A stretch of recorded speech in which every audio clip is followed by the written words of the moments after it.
اکثر ماها فقط گمان می‌کنیم با خدا رابطه ای داریم. هیچ کدوم از شما عزیزان از افراد منفعت طلب خوشتون نمیاد.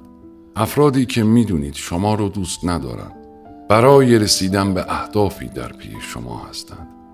ولی این روبه‌بازی و منفعت طلبی تقریباً رابطه همه ما در من ذهنی با خداست. ما هیچ وقت از خدا رو نخواستیم. ما برای رسیدن به اجسامی در پی خدا هستیم. اصلا با خدا که کاری نداریم. برای همین موفق نمیشیم. امکان نداره کسی از خدا رو بخواد و دری براش بسته بمونه. شاید اگه بگیم خداوند بیکسترین وجود عالمه اشتباه نگفتیم.